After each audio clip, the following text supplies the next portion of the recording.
নমস্কার বন্ধুরা, আবারও একটি নতুন ভিডিওতে আপনাদের সবাইকে স্বাগতম। তো চলুন বন্ধুরা, আজ আপনারা সকলেই জানেন যে কয়েকদিন আগেই মুখ্যমন্ত্রী মমতা ব্যানার্জি আপনাদের কিন্তু ঘোষণা করেছে যারা কাস্ট রয়েছে অর্থাৎ এসটি এসসি ওবিসির আওতায় যারা আছেন তাদের কিন্তু যে কাস্ট সার্টিফিকেট রয়েছে সেগুলো কিন্তু বাতিল হয়ে গেছে। তো সেই কাস্ট সার্টিফিকেট আবার আপনারা পুনরায় কি পাবেন কি পাবেন না, আজ এই ভিডিওর মাধ্যমে আমি সরাসরি জানিয়ে দেব। তো বলে রাখি বন্ধুরা, আপনারা যারা ইতিমধ্যেই চিন্তায় রয়েছেন যে কাস্ট সার্টিফিকেট হবে কি হবে না, তো এটা বলে রাখি আপনাদের কিন্তু কাস্ট সার্টিফিকেট হয়ে যাবে। সেটা কিভাবে হবে?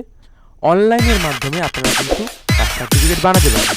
তো কীভাবে সেটি বানাবেন সম্পূর্ণ বিস্তারিতভাবে আজ এই ভিডিওর মাধ্যমে অনলাইন প্রসেস সম্পূর্ণ বিস্তারিতভাবে লাইভ প্রুফ আপনাদের দেখাবো কিভাবে আপনারা আবেদন করবেন। তো চলুন বেশি দেরি না করে ভিডিওটিকে শুরু করা যাক। চ্যানেলে যারা নতুন আছেন তারা অবশ্যই চ্যানেলটিকে সাবস্ক্রাইব করবেন। এই দেখছেন, প্রথমে আপনারা কাস্ট সার্টিফিকেট লিখে গুগল ক্রোম ব্রাউজারে ওপেন করবেন। ওপেন করার সঙ্গে সঙ্গে আপনাদের কাছে কিন্তু নতুন ইন্টারফেস চলে আসবে। এখানে যে ফার্স্ট যে লিঙ্কটি রয়েছে, এই ফার্স্ট লিঙ্কে কিন্তু কাস্ট সার্টিফিকেট বলে যে অপশানটি রয়েছে, এখানে ক্লিক করার সঙ্গে সঙ্গে আপনাদের কাছে কিন্তু মেন যে ড্যাশবোর্ড, এই ড্যাশবোর্ড ওপেন হয়ে গেছে দেখতে পাচ্ছেন।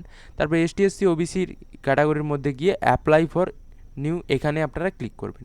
এখানে ক্লিক করলে কী হবে, নতুন যে আপনারা যে আবেদন করবেন সেই পেজটি কিন্তু আপনাদের খুলে যাবে। দেখতেই পাচ্ছেন পেজ খুলে গেছে। এখানে কিন্তু আপনাদের স্টেট সিলেক্ট করাই থাকবে। এখানে ডিস্ট্রিক্ট সিলেক্ট করতে হবে। ডিস্ট্রিক্ট আমি সিলেক্ট করে নিচ্ছি। এইভাবে আপনারা আপনাদের যে ডিস্ট্রিক্ট সেটা আপনারা সিলেক্ট করবেন।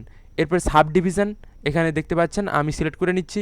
মিউনিসিপ্যালিটি অথবা ব্লক যেটা আপনাদের হবে সেটা আপনারা সিলেক্ট করবেন। যেহেতু আমার এটা ব্লক, তাহলে আমি ব্লক সিলেক্ট করে নিচ্ছি। এখানে ব্লক সিলেক্ট করার পরে গ্রাম পঞ্চায়েতটা আপনাদের খুঁজতে হবে। যদি মিউনিসিপ্যালিটির আন্ডারে হয়ে থাকেন তাহলে সেখানে আপনাদের কোনো থাকছে না, কোনো সমস্যা নেই। এখানে ব্লকের আন্ডারে আপনাদের গ্রাম পঞ্চায়েত সিলেক্ট করতে হবে। এরপর অ্যাপ্লিকেশান ফর, অর্থাৎ আপনি কোন ক্যাটাগরির আওতায় পড়ছেন, এসটি এসসি না ওবিসি, সেটা আপনারা সিলেক্ট করবেন। এরপর আপনারা যদি ওবিসি হয়ে থাকেন তখন আপনাদের আরও ভাগ থাকছে। এসটি এসসি হয়ে থাকলে তো কোনো রূপ আর কোনো থাকছেই না ভাগ, আপনারা সকলেই জানেন। এগুলো আপনাদের কিন্তু সিলেক্ট করে দিতে হবে। তার আগে বলে রাখি, এটা আমি ডেস্কটপের মাধ্যমে দেখাচ্ছি, তো এটা আপনারা চাইলে মোবাইলের মাধ্যমেও করতে পারবেন, কোনো সমস্যা নেই। সরাসরি আপনাদের ক্রোম ব্রাউজারেই করতে হবে। এরপর দেখতে পাচ্ছেন নেম লেখা রয়েছে, নেম ফিল আপ করবেন, ফাদার নেম, মোবাইল নাম্বার এবং ইমেল আইডি এখানে দেবেন। এরপর দেখতে পাচ্ছেন এপিক কার্ড নম্বর, অর্থাৎ আবেদনকারী যদি ভোটার কার্ড হয়ে থাকে তাহলে ভোটার কার্ড দেবেন, না হলে ভোটার কার্ড দেওয়ার দরকার নেই। এরপর কি বলা রয়েছে, আধার কার্ড।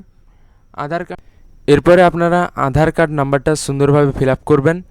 এরপর কি বলা রয়েছে দেখুন, যে ডেট অফ বার্থ, আপনাদের যার আবেদনকারীর আধার কার্ডে যেই ডেট অফ বার্থ থাকবে সেই ডেট অফ বার্থ কিন্তু দেখে দেখে এখানে ফিল আপ করতে হবে সুন্দরভাবে, কোনোরূপ মিস্টেক করা যাবে না। এরপর কি বলা রয়েছে, ডিস্ট্রিক্ট এবং পুলিশ স্টেশন এবং ভিলেজ, এই তিনটা আপনারা সিলেক্ট করে নেবেন। প্লেস অফ বার্থ অর্থাৎ এখানে স্টেট তো আপনাদের সিলেক্ট করাই থাকবে। এখানে আপনাদের ডিস্ট্রিক্ট এবং পুলিশ স্টেশন এবং ভিলেজ, এই তিনটা আপনাদের কিন্তু সিলেক্ট করে নিতে হবে। দেখুন আমি লাইভ প্রুফ করেই দেখাচ্ছি, আপনাদের অন স্ক্রিনে দেখতেই পাচ্ছেন। আপনারা ভিডিওটি অবশ্যই শেষ পর্যন্ত মনোযোগ সহকারে দেখুন, না হলে কিন্তু আপনারা কোনো বুঝতে পারবেন না, তখন শেষ পর্যন্ত ভিডিও দেখে আপনারা বুঝতে পারবেন না। দেখুন এখানে ভিলেজ আমি সিলেক্ট করে দিয়েছি। এরপর আপনাদের অ্যাড্রেস ফিল আপ করতে হবে।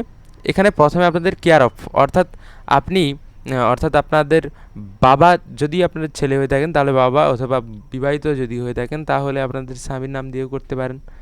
এখানে আপনাদের ফাদার নেম, আমি ফাদার নেম দিয়েই দেখাচ্ছি। এখানে আপনাদের স্টেট, ডিস্ট্রিক্ট, পুলিশ স্টেশন, এই সমস্ত কিছু টোটালভাবে ফিল আপ করতে হবে। দেখতে পাচ্ছেন আমি এখন করে দেখাচ্ছি। এবং সাইডে দেখতে পাচ্ছেন পার্মানেন্ট অ্যাড্রেস। এখানে যদি আপনাদের প্রেজেন্ট অ্যাড্রেস এবং পার্মানেন্ট অ্যাড্রেস, অর্থাৎ আপনাদের যেটা আধার কার্ডে অ্যাড্রেস রয়েছে এবং আপনারা যদি বর্তমানে সেই জায়গায় এখন বাসস্থান করে থাকেন তাহলে আপনারা এটাকে সেম রাখবেন, তাহলে কোনো সমস্যা হবে না, তাহলে আর আপনাদের দ্বিতীয়বার ফিল আপ করতে হবে না। এরপর আপনাদের এটাকে, এই ফর্মটাকে আপনাদের পূরণ করে নিতে হবে, 15 নম্বর কলামটাকে। এখানে আপনাদের ইয়েস নো এটা আপনারা ক্লিক করতে পারেন। এরপর আপনাদের যে ডেট অফ স্টেট এবং ডেট অফ বার্থ, এই সমস্ত কিছু আপনাদের খুব সুন্দরভাবে ফিল আপ করে দিতে হবে।